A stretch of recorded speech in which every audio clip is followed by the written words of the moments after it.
حضرت موسیٰ علیہ السلام کے عصا کا واقعہ۔ یہ حضرت موسیٰ علیہ السلام کی وہ مقدس لاٹھی ہے جس کو عصا موسیٰ کہتے ہیں۔ اس کے ذریعہ اب کے بہت سے ان معجزات کا ظہور ہوا جن کو قرآن مجید نے مختلف عنوانوں کے ساتھ بار بار بیان فرمایا ہے۔ اس مقدس لاٹھی کی تاریخ بہت قدیم ہے، جو اپنے دامن میں سینکڑوں ان تاریخی واقعات کو سمیٹے ہوئے ہے جن میں عبرتوں اور نصیحتوں کے ہزاروں نشانات ستاروں کی طرح جگمگا رہے ہیں، جن سے اہل نظر کو بصیرت کی روشنی اور ہدایت کا نور ملتا ہے۔ یہ لاٹھی حضرت موسیٰ علیہ السلام کے قد برابر 10 ہاتھ لمبی تھی، اور اس کے سر پر 2 شاخیں تھیں جو رات میں مشل کی طرح روشن ہو جایا کرتی تھیں۔ یہ جنت کے درخت پیلو کی لکڑی سے بنائی گئی تھی، اور اس کو حضرت آدم علیہ السلام بہشت سے اپنے ساتھ لائے تھے۔ حضرت آدم علیہ السلام کے ساتھ عود و خوشبودار لکڑی، حضرت موسیٰ علیہ السلام کا عصا جو عزت والی پیلو کی لکڑی کا تھا، انجیر کی پتیاں، حجر اسود جو مکہ معظمہ میں ہے، اور نب معظم حضرت سلیمان علیہ السلام کی انگوٹھی، یہ 5 چیزیں جنت سے اتاری گئیں۔ حضرت آدم علیہ السلام کے بعد یہ مقدس عصا حضرات انبیاء کرام علیہم السلام کو یک کے بعد دیگرے بطور میراث کے ملتا رہا،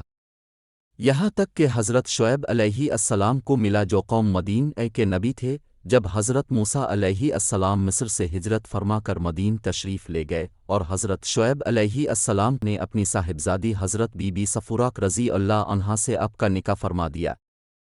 اور اب 10 برس تک حضرت شعیب علیہ السلام کی خدمت میں رہ کر آپ کی بکریاں چراتے رہے۔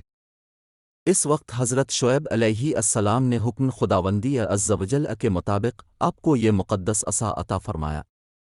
پھر جب آپ اپنی زوجہ محترمہ کو ساتھ لے کر مدین سے مصر اپنے وطن کے لیے روانہ ہوئے، اور وادی مقدس مقام طور میں پہنچے تو اللہ تعالیٰ نے اپنی تجلی سے آپ کو سرفراز فرما کر منصب رسالت کے شرف سے سربلند فرمایا۔ اس وقت حضرت حق جل مجدہ نے اب سے جس طرح کلام فرمایا، قرآن مجید نے اس کو آسین طرح بیان فرمایا کہ ترجمہ، اور یہ تیرے داہنے ہاتھ میں کیا ہے اے موسیٰ؟ عرض کی، یہ میرا عصا ہے، میں اس پر تکیہ لگاتا ہوں اور اس سے اپنی بکریوں پر پتے جھاڑتا ہوں، اور میرے اس میں اور کام ہے۔ حضرت موسیٰ علیہ السلام اس مقدس لاٹھی سے مذکورہ بالا کام نکالتے رہے، مگر جب اب فرعون کے دربار میں ہدایت فرمانے کی غرض سے تشریف لے گئے اور اس نے اب کو جادوگر کہہ کر جھٹلایا، تو اب کے اس عصا کے ذریعہ بڑے بڑے معجزات کا ظہور شروع ہو گیا، جن میں سے 3 معجزات کا تذکرہ قرآن مجید نے بار بار فرمایا جو حسب ذیل ہے۔ عصا اژدہا بن گیا۔ اس کا واقعہ یہ ہے کہ فرعون نے ایک میلہ لگوایا اور اپنی پوری سلطنت کے جادوگروں کو جمع کر کے حضرت موسیٰ علیہ السلام کو شکست دینے کے لیے مقابلہ پر لگا دیا، اور اس میلہ کے ازدحام میں جہاں لاکھوں انسانوں کا مجمع تھا، ایک طرف جادوگروں کا ہجوم اپنی جادوگری کا سامان لے کر جمع ہو گیا، اور ان جادوگروں کی فوج کے مقابلہ میں حضرت موسیٰ علیہ السلام تنہا ڈٹ گئے۔ جادوگروں نے فرعون کی عزت کی قسم کھا کر اپنے جادو کی لاٹھیوں اور رسیوں کو پھینکا، تو ایک دم وہ لاٹھیاں اور رسیاں سانپ بن کر پورے میدان میں ہر طرف پھنکارے مار کر دوڑنے لگیں، اور پورا مجمع خوف و ہراس میں بدحواس ہو کر آدیر ادھر بھاگنے لگا، اور فرعون اور اس کے تمام جادوگر اس کرتب کو دکھا کر اپنی فتح کے گھمنڈ اور غرور کے نشہ میں بدمست ہو گئے، اور جوش شادمانی سے تالیاں بجا بجا کر اپنی مسرت کا اظہار کرنے لگے کہ اتنے میں ناگہاں حضرت موسیٰ علیہ السلام نے خدا کے حکم سے اپنی مقدس لاٹھی کو ان سانپوں کے ہجوم میں ڈال دیا، تو یہ لاٹھی ایک بہت بڑا اور نہایت ہیبت ناک اژدہا بن کر جادوگروں کے تمام سانپوں کو نگل گیا۔ یہ معجزہ دیکھ کر تمام جادوگر اپنی شکست کا اعتراف کرتے ہوئے سجدہ میں گر پڑے، اور باوازن بلند یہ اعلان کرنا شروع کر دیا کہ ہم سب حضرت ہارون اور حضرت موسیٰ علیہما السلام کے رب پر ایمان لائے۔ چنانچہ قرآن مجید نے اس واقعے کا ذکر کرتے ہوئے ارشاد فرمایا کہ ترجمہ، بولے اے موسیٰ تو تم ڈالو، ہم پہلے ڈالے۔ موسیٰ نے کہا بلکہ تمہیں ڈالو۔ جب ہی ان کی رسیاں اور لاٹھیاں ان کے جادو کے زور سے ان کے خیال میں دوڑتی معلوم ہوئیں، تو اپنے جی میں موسیٰ نے خوف پایا۔ ہم نے فرمایا ڈر نہیں، بے شک تو ہی غالب ہے، اور ڈال تو دے جو تیرے داہنے ہاتھ میں ہے، اور ان کی بناوٹوں کو نگل جائے گا۔ وہ جو بنا کر لائے ہیں وہ تو جادوگر کا فریب ہے، اور جادوگر کا بھلا نہیں ہوتا کہیں آوے۔ تو سب جادوگر سجدے میں گرا لیے گئے، بولے ہم اس پر ایمان لائے جو ہارون اور موسیٰ کا رب ہے۔ عصا مارنے سے چشمے جاری ہو گئے۔ بنی اسرائیل کا اصل وطن ملن شام تھا، لیکن حضرت یوسف علیہ السلام کے دون حکومت میں یہ لوگ مصر میں آ کر آباد ہو گئے، اور ملک شام پر قوم عمالقہ کا تسلط اور قبضہ ہو گیا۔ جو بدترین قسم کے کفار تھے۔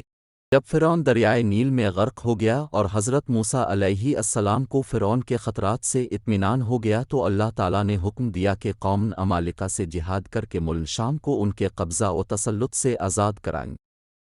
چنانچہ اب 6 لاکھ بنی اسرائیل کی فوج لے کر جہاد کے لیے روانہ ہو گئے، مگر ملک شام کی حدود میں پہنچ کر بنی اسرائیل پر قوم عمالقہ کا ایسا خوف سوار ہو گیا کہ بنی اسرائیل ہمت ہار گئے اور جہاد سے منہ پھیر لیا۔ اس نافرمانی پر اللہ تعالیٰ نے بنی اسرائیل کو یہ سزا دی کہ یہ لوگ 40 برس تک مدان تاغ میں بھٹکتے اور گھومتے پھرے اور اس میدان سے باہر نہ نکل سکے۔ حضرت موسیٰ علیہ السلام بھی ان لوگوں کے ساتھ مانتا میں تشریف فرما تھے۔ جب بنی اسرائیل اس بے آب و گیا میدان میں بھوک و پیاس کی شدت سے بے قرار ہو گئے تو اللہ تعالیٰ نے حضرت موسیٰ علیہ السلام کی دعا سے ان لوگوں کے کھانے کے لیے من و سلوى آسمان سے اتارا۔